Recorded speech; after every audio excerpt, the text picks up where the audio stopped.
बिस्मिल्लाहिर्रहमानिर्रहीम। अस्सलाम वालेकुम गाइस।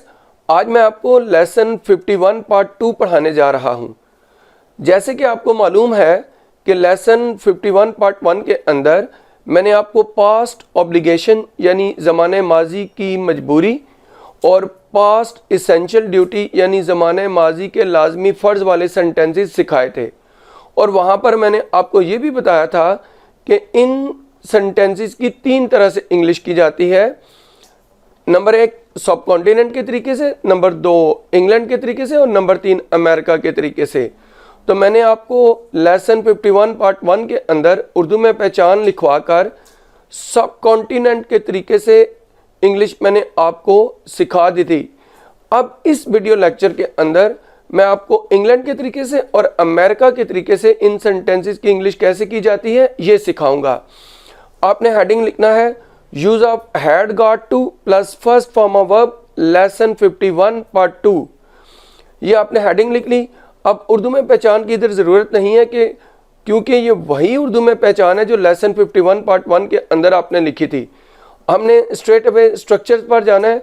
आप लिखिए स्ट्रक्चर्स ऑफ इंग्लैंड, ये हेडिंग आपने लिखी और उसके बाद आपने क्या करना है कि अफर्मेटिव स्ट्रक्चर का स्ट्रक्चर लिखना है। लिखिए subject plus had got to plus first form of verb plus rest of the sentence. ये देखिए स्टूडेंट्स, आपने हैड गॉट टू लिखा, first form, rest of the sentence. अब क्या है, हमने सेंटेंसेस यानी एग्जांपल्स ले लेनी है इसकी। उस पे आ जाइए। मुझे अपनी बेइज्जती बर्दाश्त करना पड़ी थी। इंग्लिश सुनिए, I had got to pocket my insult. तो स्टूडेंट ये टू पॉकेट वंस इंसल्ट एक इडियम होता है जिसका मतलब होता है बेइज्जती बर्दाश्त करना। यहाँ पर देखिए subject I, had got to, फिर फर्स्ट फॉर्म जो पॉकेट है और माई इंसल्ट, आगे बाकी जुमला लिखा गया। सेकंड एग्जांपल पे आ जाइए। उसे अपने फैसले पर पछताना पड़ा था। He had got to repent on his decision. तो स्टूडेंट देखिए ये 2 एग्जांपल थी। अब आपने नेगेटिव सेंटेंसेस का स्ट्रक्चर लिखना। लिखिए subject plus had not got to plus first form of verb plus rest of the sentence. Example सुनिए, मुझे अपनी बेइज्जती बर्दाश्त नहीं करना पड़ी थी। इंग्लिश सुनिए, I had not got to pocket my insult. Next example सुनिए, उसे अपने फैसले पर पछताना नहीं पड़ा था। इंग्लिश सुनिए, he had not got to repent on his decision. तो स्टूडेंट ये देखिए कि सिर्फ हमने नॉट को ऐड के बाद ऐड किया, बाकी सारा वही रहा। इंट्रोगेटिव सेंटेंसेस पे आ जाते हैं। स्ट्रक्चर लिखिए, had plus subject plus got to plus first form of verb plus rest of the sentence plus question mark. Example सुनिए, क्या तुम्हें अपनी बेइज्जती बर्दाश्त करना पड़ी थी। इंग्लिश सुनिए, had you got to pocket your insult. Student गौर कीजिए, मैंने जब ऊपर 2 स्ट्रक्चर्स के अंदर ये सेंटेंस लिखवाया तो उसमें माई इंसल्ट था क्योंकि उधर सब्जेक्ट आई था। ये जो इडियम होते हैं अगर इनमें वंस आए, यानी ये इडियम है टू पॉकेट वंस इंसल्ट, तो हमने सेंटेंस के अंदर जो सब्जेक्ट होता है उसकी मुनासबत से वंस को चेंज करना होता है। अगर सब्जेक्ट आई है तो माई उसकी जगह कर देते हैं। यहाँ पर यू सब्जेक्ट है तो योर कर दिया। इसी तरह तमाम सब्जेक्ट्स की मुनासबत से इसे चेंज करते हैं। तो आपने क्या ये इंग्लिश सुनी, had you got to pocket your insult. Next example पे आ जाते हैं। क्या उसे अपने फैसले पर पछताना पड़ा था। इंग्लिश सुनिए, had he got to repent on his decision. तो स्टूडेंट ये देखिए हैड को शुरू में लेके बाकी सब कुछ वही रहा, एंड में क्वेश्चन मार्क लगाए।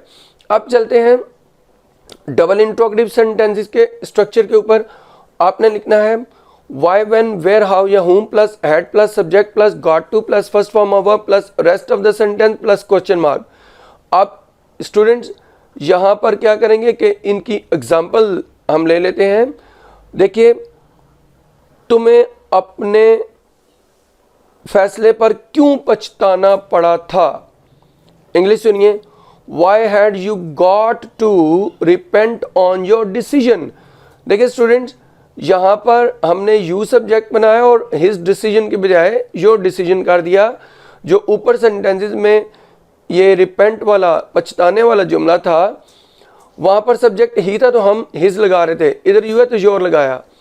अच्छा, और वाई हमने शुरू में लिखा, ये जो वाई, व्हेन, वेयर, हाउ या हुम होते हैं, जब सेंटेंस के अंदर आते हैं तो सबसे पहले इन्हें लिखते हैं और आगे सवालिया तर्ज का जुमला लिखते हैं।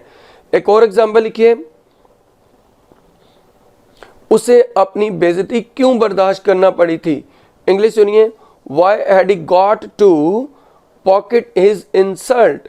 तो स्टूडेंट देखिए, यहाँ पर आपने इसकी एग्जाम्पल देखी, यहाँ पर मैंने आपको इंग्लैंड के तरीके से स्ट्रक्चर्स और उनकी एग्जाम्पल समझा दी। अब स्पोकन इंग्लिश में क्या चेंज आता है, आप लिखिए heading sentences for spoken English. ये पहले आपने सुनने हैं, जहाँ से लिखना होंगे मैं आपको बताऊंगा। आप सेंटेंस सुनिए, I had not got to pocket my insult, मुझे अपनी बेइज्जती बर्दाश्त नहीं करना पड़ी थी। ये रिटन इंग्लिश में होगा और स्पोकन में क्या होगा, I hadn't got to pocket my insult, सिर्फ हैड नॉट को हैडंट कर दिया।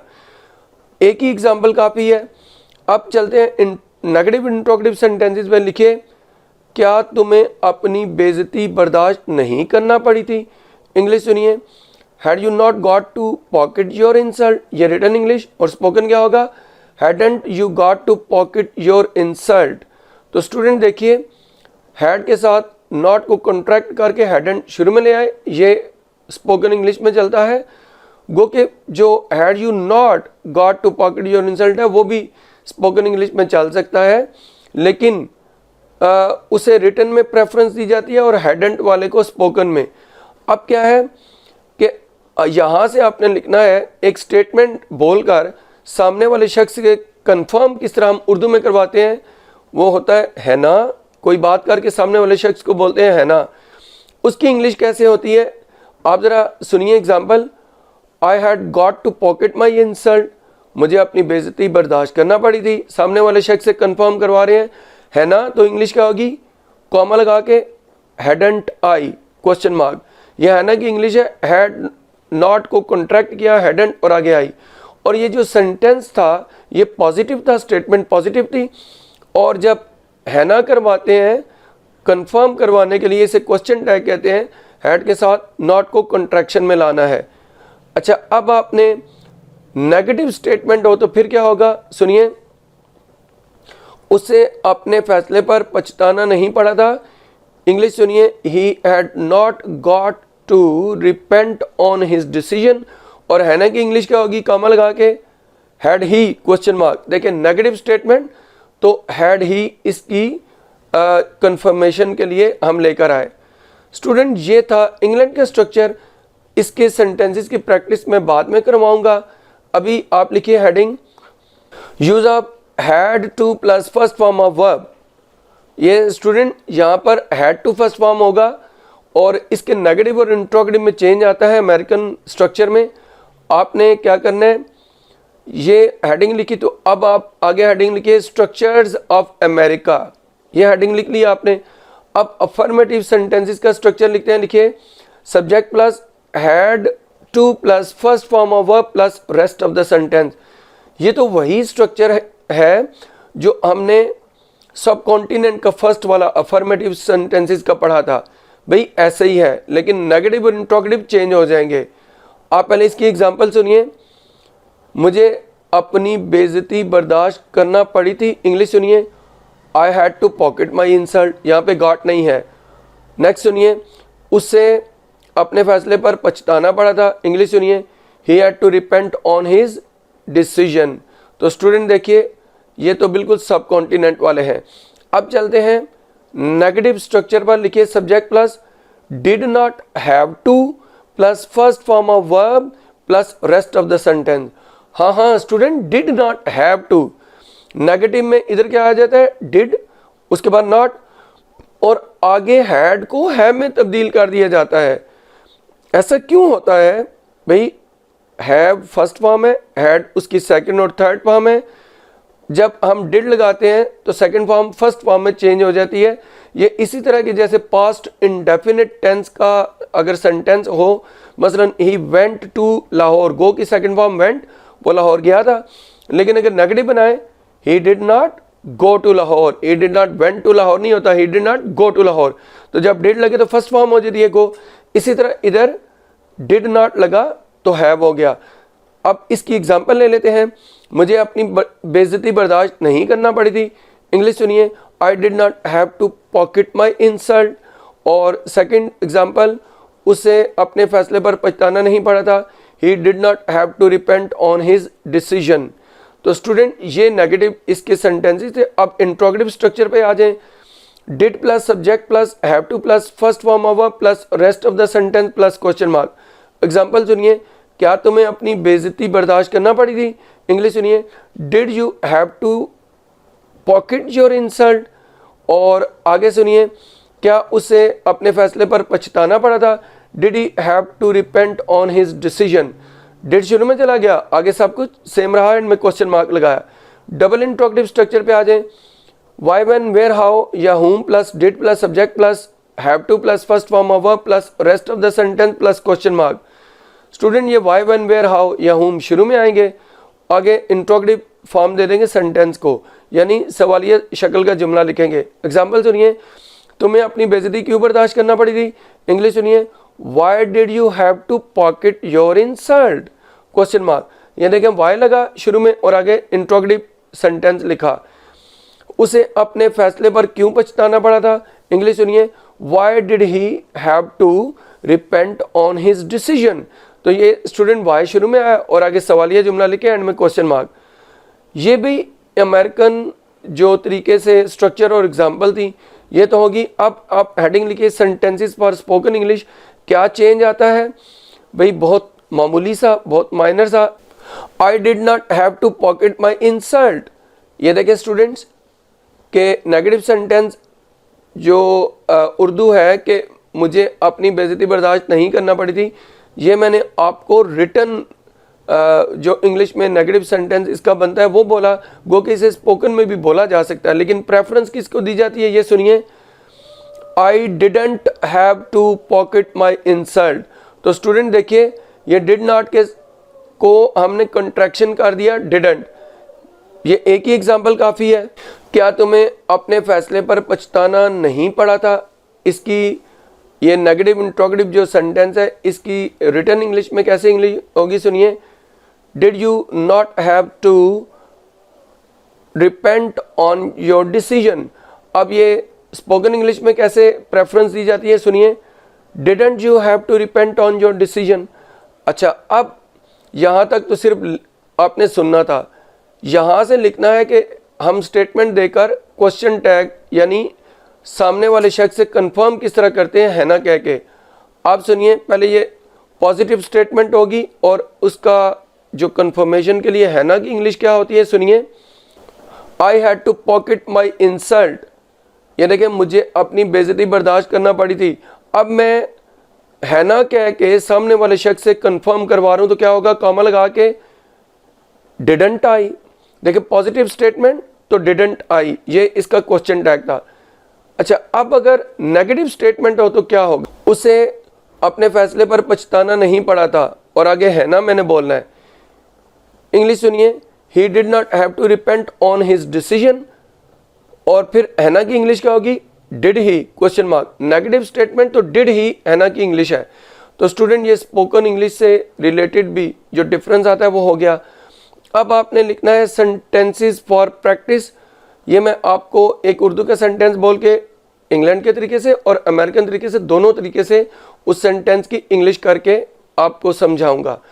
आप लिखिए, उसे दरिया में तैरना पड़ा था। आप इंग्लैंड के तरीके से सुनिए, he had got to swim in the river। और अगर अमेरिकन तरीका करें तो सुनिए, he had to swim in the river। अब नेक्स्ट सेंटेंस पे चलते हैं। अम्मी जान को आज खाना नहीं बनाना पड़ा। पहले इंग्लैंड का तरीका, the mother had not got to cook food today। और अमेरिकन तरीका, The mother did not have to cook food today। क्या तुम्हें कपड़े धोना पड़े थे? इंग्लैंड के तरीका, Had you got to wash the clothes। American तरीका, Did you have to wash the clothes। क्या उसे बैंक से पैसे नहीं निकलवाना पड़े थे? इंग्लैंड के तरीका, Had he not got to withdraw money from the bank। और अमेरिकन तरीका, did he not have to withdraw money from the bank? Next sentence, तुम्हें क्यों चोरी करना पड़ी थी? इंग्लैंड के तरीका, why had you got to commit theft? और अमेरिकन तरीका, why did you have to commit theft? Next sentence, उसे कहाँ जाना पड़ा था? इंग्लैंड का तरीका, where had he got to go? और अमेरिकन तरीका, where did he have to go? Next sentence, किसको अपने दुश्मनों को माफ करना पड़ा था? आप इंग्लैंड के तरीके से लिखिए, who had got to forgive his enemies? और अगर अमेरिकन तरीके से लिखें तो who had to forgive his enemies? ये who वाला सेंटेंस होता है इंट्रोगेटिव है, लेकिन इसकी ऐसे इंग्लिश की जाती है गोया के अफर्मेटिव हो, यानी पॉजिटिव सेंटेंस हो, एंड में क्वेश्चन मार्क लगाते हैं, लेकिन हेल्पिंग वर्ब जो सब्जेक्ट से पहले लेके जाते हैं वो नहीं लेके जाते, और हु खुद सब्जेक्ट होता है। अलबत्ता जब नेगेटिव सेंटेंस हो तो फिर क्या है कि अमेरिकन वाले तरीके में हम इसमें डिड नॉट हैव का इस्तेमाल करते हैं। अभी मैं नेक्स्ट एग्जांपल बोलता हूँ, आप सुनिए। किसको झूठ नहीं बोलना पड़ा था? इंग्लैंड का तरीका, who had not got to tell a lie, और अमेरिकन तरीका, who did not have to tell a lie। तो स्टूडेंट ये आपने डिफरेंस याद रखना है। नेक्स्ट सेंटेंस, क्या उसे एक नई कार खरीदना पड़ी थी? इंग्लैंड का तरीका, had he got to buy a new car? American तरीका, did he have to buy a new car? उन्हें इम्तहान की तैयारी करना पड़ी थी। इंग्लैंड का तरीका, they had got to prepare for examination। American तरीका, they had to prepare for examination। क्या उसे बाल रगना पड़े थे? ये इंग्लैंड का तरीका, had he got to dye his hair? और अमेरिकन तरीका, did he have to dye his hair? Last sentence सुनिए स्टूडेंट्स, मुझे दरवाजे का ताला तोड़ना नहीं पड़ा था। इंग्लैंड का तरीका, I had not got to break the lock of the door। American तरीका, I did not have to break the lock of the door। तो स्टूडेंट्स ये सब कुछ था इस वीडियो लेक्चर के अंदर। अगर आपको मेरा लेक्चर पसंद आया है तो इस वीडियो को लाइक कीजिए, शेयर कीजिए, मेरे चैनल को ज़रूर सब्सक्राइब कीजिए। इस वीडियो से इतना ही। अल्लाह हाफिज़।